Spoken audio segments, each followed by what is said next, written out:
Saudara kita yang terbaring di rumah sakit hari ini, sayup-sayup suara azan dari masjid rumah sakit masuk ke telinganya. Dia menonton di televisi acara live solat Jumat, tapi saat itu dia hanya mampu terbujur kaku. Ruhnya masih ada dalam jasad. Anaknya tidak bisa berada di sampingnya karena security tidak mengizinkan keluarga berada di dalam ruang ICU.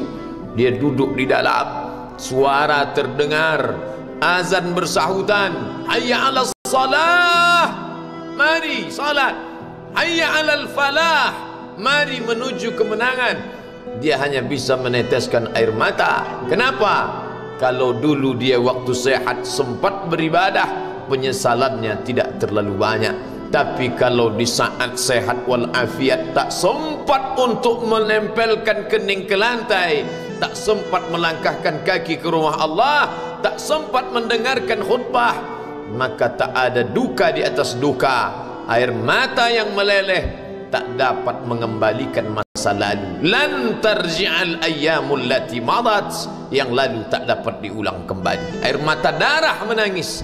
Yang sakit tak akan sembuh, yang mati tak akan hidup. Penyesalan selalu datang di akhir perbuatan. Belum pernah orang menyesal sebelum perbuatan berlalu. Selalu penyesalan di akhir. Di saat itu penyesalan tak lagi bermakna. Apa kata mereka ketika melihat azab Allah? Rabbana, hai Tuhan kami, ya Rabb kami, absarna, mata kami sudah melihat azab, wa sami'na, telinga kami sudah mendengar suara tangisan, teriakan, pekikan di dalam neraka. Farji'na, kembalikan kami lagi ke dunia, na'mal salihah, kami ingin beramal saleh, inna muqinun, kami yakin seyakin-yakinnya. Tapi saat itu penyesalan tak lagi bermakna, karena dunia tak mungkin utuh semula, karena sudah menjadi sunnatullah yang lampau tak akan kembali. Idza sama'un fatarat, langit terbelah, wa idzal kawakibun tasarat, planet-planet bertabrakan, wa idzal biharu fujirat, lautan diledakkan, diletupkan, wa idzal quburu bu'asirat, semua yang dikubur dibangkitkan.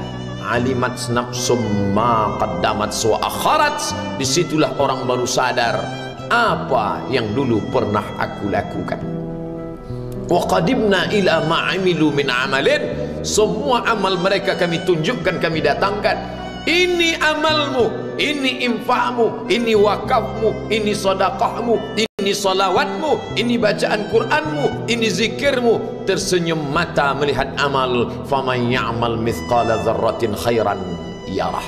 Tapi jangan lupa, apakah yang dosa-dosa itu dilupakan begitu saja? Yang buruk pun akan nampak juga. Faman ya'mal mithqala dzarratin syarran, sebesar ujung rambut, sebesar telapak kaki semut yang hitam, di atas batu yang hitam, di tengah malam yang kelam, di dalam samudra yang gelap, akan ditampakkan juga pada hari itu. Yauma tublas sarair, segala rahasia ditunjukkan, dan mata akan melihat dengan penglihatan yang nyata. Mulut tidak lagi bisa menjawab. Al-yauma nakhtimu ala afwahihim, hari itu mulut kami kunci, karena mulut itu yang dulu pandai mencari-cari alasan, bersilat lidah, maka hari itu lidah dikunci. Wa tukallimuna aydihim, tangan mereka kami buat bicara. Wa tashhadu arjuluhum, kaki bersaksi. Apa yang akan dibicarakan tangan, apa yang akan dipersaksikan kaki? Bima kanu yaksibun, semua yang pernah dilakukan di masa yang lalu. Berapa atasanmu sanggup memberi gaji sehingga begitu enteng kau tinggalkan solatmu? Apa yang dijanjikan istrimu sehingga begitu enteng kau berikan yang haram? Hanya rayuan sesaat, padahal dia pun akan meninggalkanmu sebelum masa tua tiba. Apa yang dijanjikan anak-anakmu? Ayah, kami akan menjagamu di hari tuamu nanti, maka berikan kami yang kami inginkan, belikan kami rumah yang besar, belikan kami kendaraan yang mewah, nanti setelah hari tua kami akan menjagamu, kata mereka.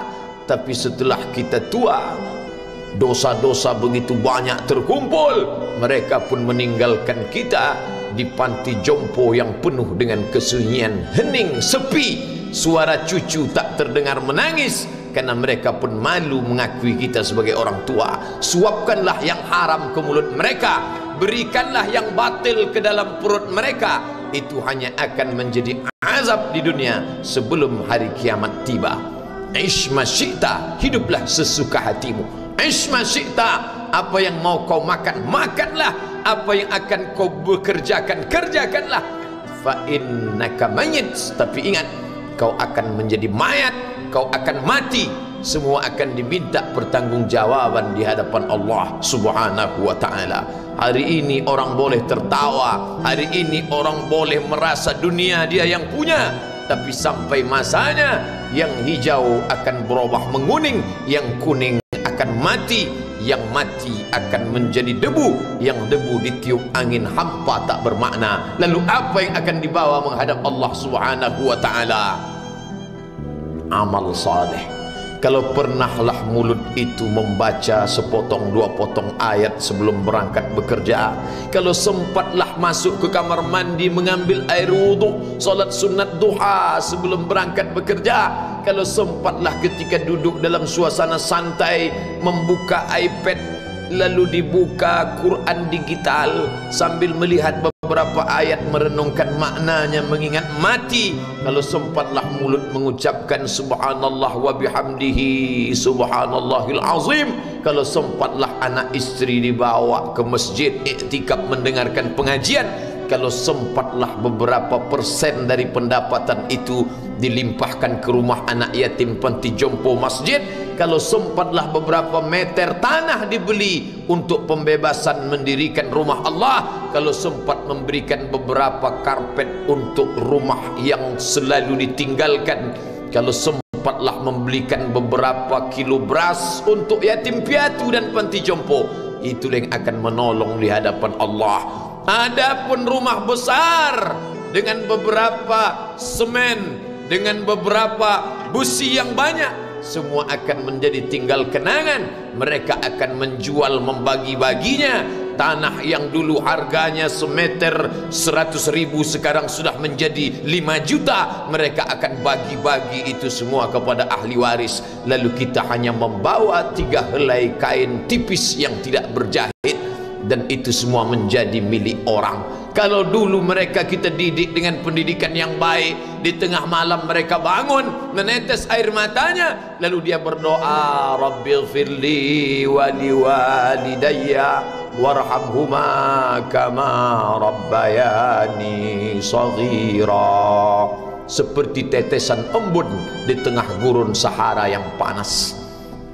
Kalau sempatlah mereka berdoa, Allahumma ighfir lahu warhamhu wa'afihi wa'fu anhu, maka mengalirlah air yang sejuk ke tenggorokan yang kering. Kalau sempatlah mereka membeli makanan, diundangnya anak yatim, diusapnya kepala, ya Allah, terimalah sedekahku ini untuk almarhum ayahku, almarhumah bundaku. Aku tak dapat membalas budi baik mereka, ya Allah, mereka sudah mendahului aku. Maka akan mengalirlah itu sebagai perlipur lara di tengah alam barzakh sementara kiamat tiba. Tapi kalau mereka hanya dididik dengan keduniawian, dididik dengan kemewahan, disumbat mereka dengan materi, tak pernah diingatkan pada mati. Ketika kita mati, mereka pun juga akan mati perasaan ingatannya. Paling celaka lagi, mereka mengingat kita dengan mengantarkan bunga, mereka mengingat kita dengan pakaian hitam, mereka mengingat kita dengan suara musik, mereka mengingat kita dengan memajang foto kita besar-besar di dalam rumah. Dan itu hanya menjadi penghalang rahmat Allah turun, tidak berkesan sedikit pun. Mereka sedang menyangka kalau dinyanyikanlah lagu kesenangan kita, terobat rindu hatinya. Kalau dipajangnya foto kita, dilingkarkannya karangan bunga, puas rindunya. Padahal itu tidak membuat pengaruh apapun kepada kita di alam barzakh. Maka sayang, buatlah sayang yang mengingatkan sesudah mati. Kalau rindu, buatlah kerinduan yang membuat dia akan tetap mengalir sebagai satu amal sesudah kematian.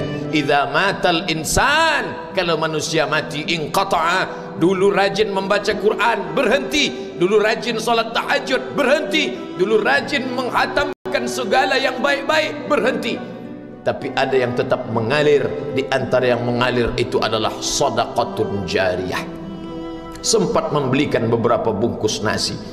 Nampak orang tua di panti jompo menyuap nasi itu, menggeletar tangan mereka karena usia lanjut, menetes air mata. Kita bukan sedang melihat orang tua, kita bukan sedang melihat orang lain.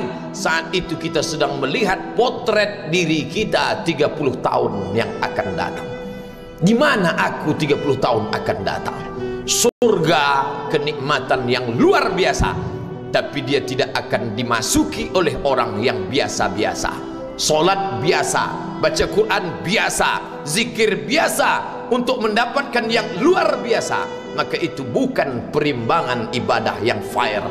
Hanya dengan solat wajib biasa, hanya dengan baca Quran biasa, hanya dengan zikir biasa, hanya dengan sedekah biasa, berharap akan masuk ke dalam surga yang luar biasa, maka sungguh bukan suatu perimbangan perniagaan yang seimbang antara makhluk dengan Khalik Allah Subhanahu wa ta'ala.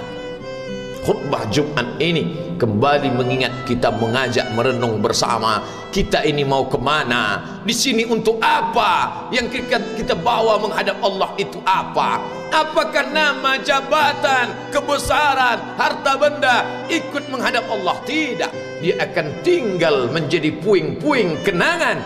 Yang akan dibawa adalah amal saleh. Makanya kita selalu berdoa selesai wudu, Allahumma ja'alni minat tawabin waj'alni minal mutatahhirin.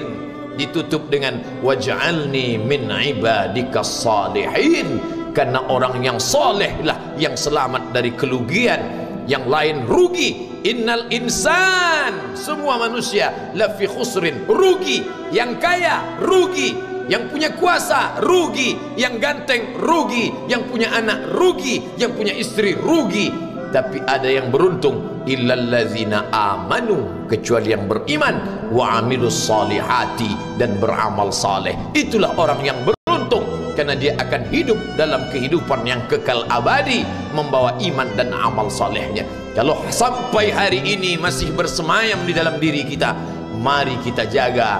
Dan kita berharap kepada Allah husnuzan, Allah menutup usia kita ini dengan husnul khatimah. Ketika itulah malaikat datang memanggil, menyambut, ya ayyatuhan nafsul mutmainnah, wahai jiwa yang tenang, irji'i ila rabbiki, kembalilah engkau kepada Tuhan Rabbmu, radiyatan mardiyah, engkau ridha kepada Allah, Allah pun ridha menerima engkau sebagai hambanya. Fadkhuli fi ibadi, masuklah engkau ke dalam golongan hambaku. Wadkhuli jannati, masuklah engkau ke dalam surgaku. Saat itu ruh keluar dari badan seperti tetesan air di hujung daun yang lembut menetes.